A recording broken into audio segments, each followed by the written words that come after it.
A few days ago, BYD officially launched the BYD Seal. They brought in two variants, the premium as well as the performance. There's still no word as to whether they're going to bring in the dynamic variant. So let's go take a closer look at the BYD Seal. The premium model is a rear-wheel drive unit. It has a range of 570 kilometers and it has a selling price of 179,800 ringgit. The performance model, however, is an all-wheel drive unit, one motor at the front, one motor at the back. It has a range of 520 kilometers and it's priced at 199,800 ringgit.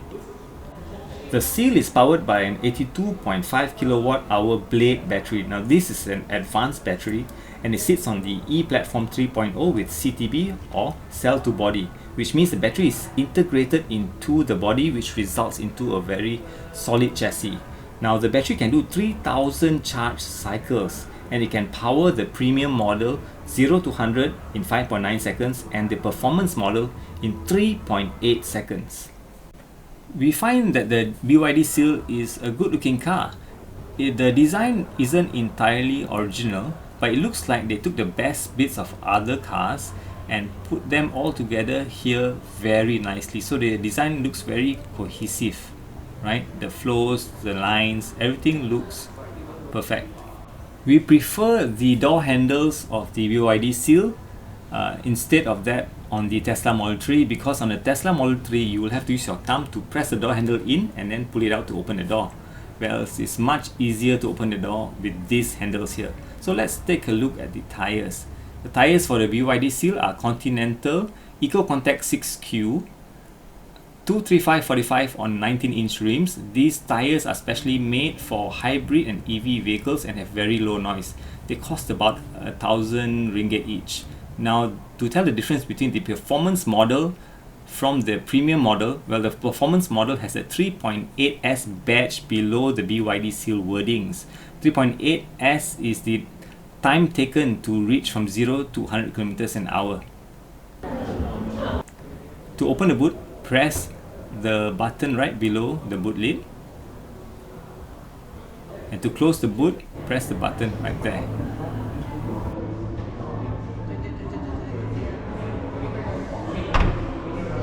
To open the flap to the ports, simply press on it. You'll be greeted by a 7 kilowatt AC port and a 150 kilowatt DC port. You'll be able to charge your car in 18 minutes from 30 to 80% using the 150 kilowatt DC port. You won't get a spare tire, but you'll get a tire repair kit and it's located under the space below the boot. Now here's what I mean. That's the space. You get another I think 40 liters, and that's the boot cover. The boot itself is about 400 liters. You can unlock the car with an NFC card apart from the key. Now all the contact points, or most of the contact points, are lined with soft touch material. The material around the door handle is suede. Now the doors contain 2 speakers each, and there's 1 speaker on the dash, 2 behind the back seats, and 1 subwoofer in the boot, which makes 12 speakers altogether. The seats are lined with real leather, unlike the Atto 3 and the Dolphin, which uses vegan leather, and the seats are semi-bucket.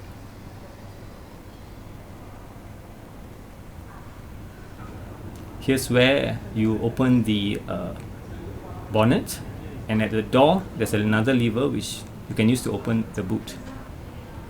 Small storage space below the steering wheel, and below the center console is the USB-C and USB-A ports.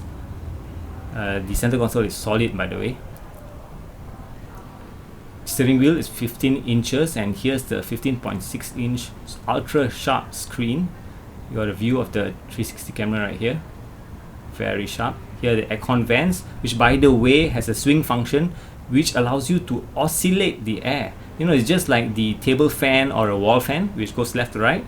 This is a very nice dual finish gear lever, like on the Volvo XC90 if I'm not mistaken.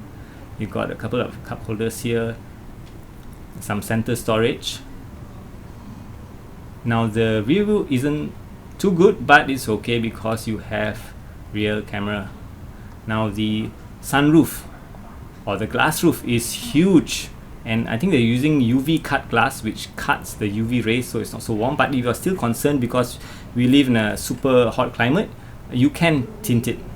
Now in some countries they do provide foldable sunscreen cover, and you usually fold it, store it in the bag, and you keep it in the boot. So I'm not sure whether they offer it here. I forgot to ask the salesperson about it.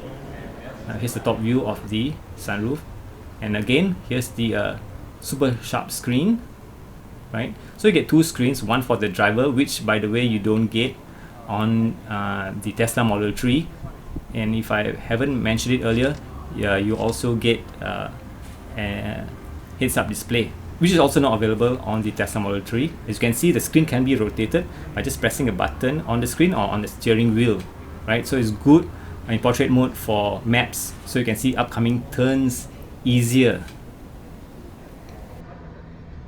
One thing to note is that the signal stalk is located on the right and the wiper stalk is located on the left because it follows the Japanese convention. You get some storage area here, not very big, but it's enough to keep your phone or some drinks, and you also got two cup holders right in front of it.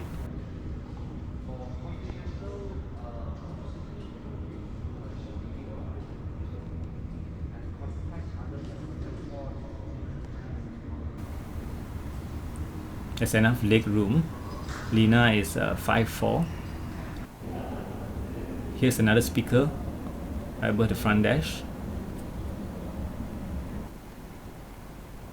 The headrest is non-adjustable, but it's okay because it's more towards the sport side of things. Seats are comfortable, firm and nice, good for long journeys. Now the doors open wide, so this is quite important. I think you notice the LED ambient lighting here. We were afraid you won't be able to see it because it's quite a bright day, a bright sunny day. And here's the speaker on the door again. There's one above there, right behind the door handle. Now the back of the seats, they look like robots from the Battlestar Galactica series. And there's the two speakers behind the rear seats.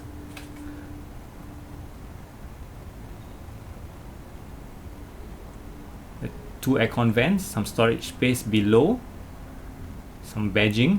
Now the floor is flat, that's important, and this is important also, is the ISO fix points are easily accessible, unlike the Tesla Model 3. So if you got kids still using the child seats, this is important, alright, because the ones on the Tesla Model 3 are hidden. So you know those points at the back of the car seats, so you'll be searching for the ISO fix points, you might damage the leather on the seats.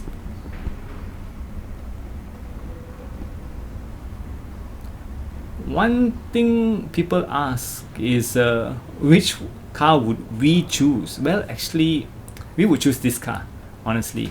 Now, BYD didn't pay us to shoot this, they just invited us over, alright? Why do we choose this? Because we find it more comfortable. We like the looks better. The Tesla looks great because before we saw this, we saw the Tesla. It looks great. It's got very big boot space, right? It's like 500 over liters. This car has 400 liters of boot space, and there's some extra space below the boot, but I think it's about like 40 or 50 liters. Now here, if you press this open, you'll see that there are two charging ports also. It's USB-A and USB-C. I like that it's illuminated, makes it easier to find in the dark. I am 167 or 5'6", alright, so there's, as you can see, there's enough leg room for me and headroom too. It's about 5 inches, and I think headroom is about 4 inches, right?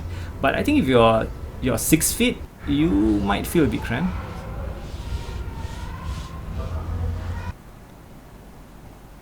But the rear seats are comfortable. They also provide a bit more thigh support, which is good for long journeys, and they are slightly more reclined than the ones on a Tesla. Now this is a nice touch. The gas struts which hold up the bonnet lid, yeah, and you get about 35 to 50 liters of trunk space, which is I think enough for a small travel bag.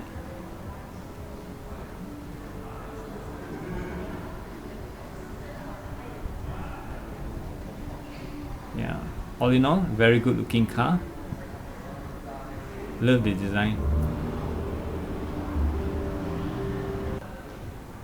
Okay, so thank you BYD Denver Auto for inviting us over. We had a lovely time.